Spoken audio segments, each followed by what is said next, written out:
Hello, it is 2:30. It is the 9th day of January 2021. I was thinking about responding to a recent video I saw, but then I thought maybe that's exactly what the individual wanted. Hello, I'm your grumpy guide to all things gaming with the grump of the week. And clickbaiting. Because nothing sells like controversy. And nothing's going to guarantee you views and responses, even negative responses, like starting with a very controversial caption and topic. In fact, you don't even have to really say anything about the topic. You just have to say, this is my topic. And I know that's true because some of the videos I've posted that have received the most comments, the most views, the most thumbs up, the most thumbs down ones are the ones when I talked about my issues with Critical Role or my issues with 5th edition. Or most recently when I reviewed talking about Cody's video about taking 20 about why he was living Pathfinder. And let's use that as our example. Here we have a video which the individual says on more than one occasion is scripted, where Cody from Taking 20 talks about a subject matter that should be of no importance to anyone whatsoever.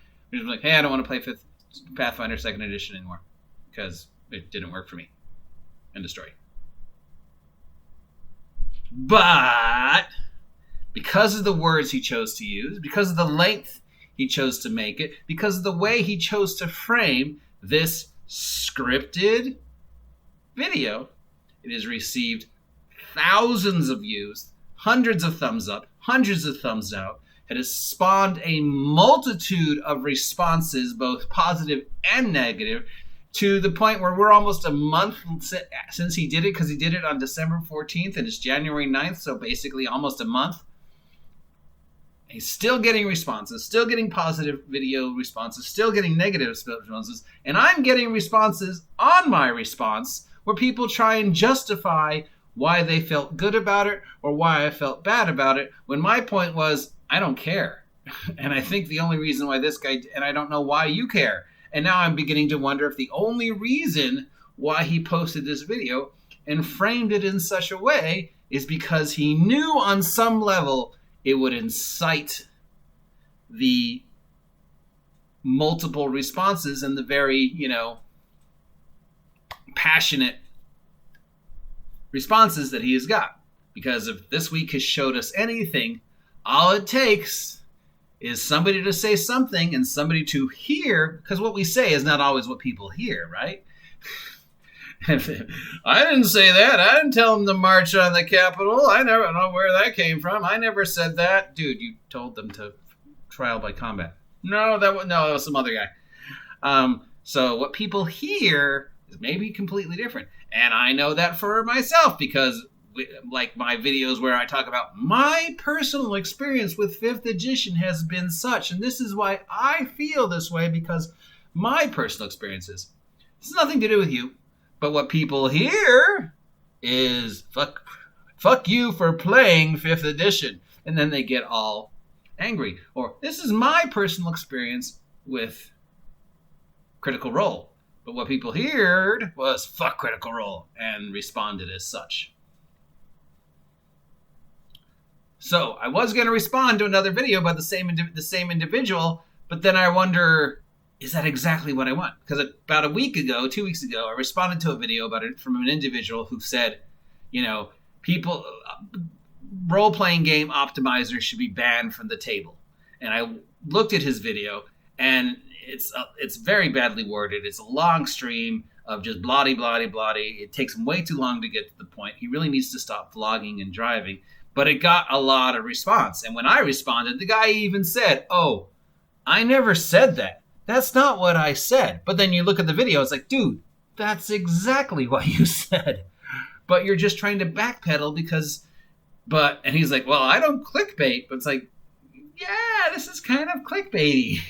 You posted a controversial topic and you got responses. And have we reached the point in our YouTube careers that in order to compete with the other YouTubers, we have to go for the National Enquirer, Jerry Springer clickbait level of stuff. I mean, some of mine are clickbaity, but I will be the first to admit that. But it's sort of intentional because the OGGM persona, which is an extension, of just who I am, exemplified to the max, because as every great professional wrestler tells you, the best professional wrestler character you can play is just playing some aspect of yourself, but just amplified 1,000-fold. And the best heels or the best faces are just people who are playing themselves and just taking aspects of their own lives and just pushing them to the extremes for the professional wrestling audience. So that's the same thing I do. I take things I'm passionate about, things I think are funny, things I'm curious about, things that I know are parts of my asshole-ish life and personality, and then just push them to the extreme to create the OGGM. And yes, some of mine have been intentionally clickbaity, but I knew what I was doing. And yet the ones that aren't intentionally clickbaity are just the ones that are the ones that tend to get the most responses, because did I clickbait without thinking about it? Or just do people want the controversial arguments so much? Cody from Taking 20. Did he do it on purpose? Did he clickbait? Or did people just respond because they wanted the argument?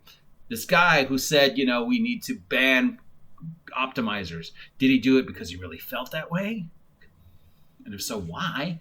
Or did he do it because intentionally he knew he would get clickbait responses like mine? Or did people like me just respond because they were just looking to argue with him? And now he's got a new one out, which is what this video was originally going to be about. But then I'm now, like I said, I'm wondering, but if I respond to his video, am I giving him exactly what he wanted? Did he do this with the intent of pissing people off to such an extent that he would incite both positive and negative passion, as far as he could to get more responses? I mean, because his topic is just very, very, most of the things he says are extremely controversial. Some of them are downright stupid. And you're just like, dude, what the fuck? I mean, yeah, you're entitled to your opinion, but if you state it as, this is fact, well, then you're going to start arguments. This is fact. This is historical facts. Like, no, okay, I'm going to argue with that because I'm going to look that up and I'm going to go, wait, no, that's not historical fact. So, it's a very interesting and slippery slope, because we are more or less public figures. We choose to put our opinions out there on the ether. We want responses because responses affect the algorithm. Every one of us says subscribe at the end of our videos. Every one of us says hit that notification button at the end of our videos. Every one of us sort of subtly begs for your support through Patreon or PayPal or our online shop or our shoots or whatever. So we're all playing characters on the YouTube theater with the intent of getting more subs, more views, getting monetized, making the most out of the YouTube factory to the best of our abilities while still doing something that we're passionate about. I mean, I wouldn't be doing this if I wasn't, felt I had something to say, if I was passionate about it. I could be more, there's definitely ways, probably things I could do that might have gotten me more views, but that's sort of not what this is about, right? Or is it? I don't know anymore. Because the Taking 20 video from Cody is just like, well, geez, did he do exactly what he wanted? Or not? I mean, or is it just mere coincidence that he posted this video and then this shit storm just happened? I don't know. So, by not responding to the latest video from this idiot, am I giving him what he wants? If I respond, am I giving him what he wants? Am I no better? Except I openly admit that I'm clickbaiting, so I think I'm slightly better. I don't know. I mean, part of me wants to just say, oh my God, I heard what you said. And it's just so infuriating that you would say this about something I love so much, because you're just promoting the negative, toxic environment that I'm just so against. But then I'm like, wait, is that exactly what he wants? I don't know. So clickbaiting, something to think about. Now here's where I'm going to clickbait. If you haven't hit that notification button, hit that notification button, please, for the algorithm. It lets you know what's going on with the OGGM Adventures. And it lets me know what you want to see next. And speaking of you and me, why don't you take a moment and subscribe to the OGGM Adventures and clickbait the OGGM Adventures. Help me hit 500 subs by August 4th. And as usual, if I do hit my goal, I will do something insane. Until then, let's just take a day off and not video for a while, because this has just been a messed up week. And the last thing I want is to pick another fight simply because I think I'm right and somebody else is wrong. Or do I?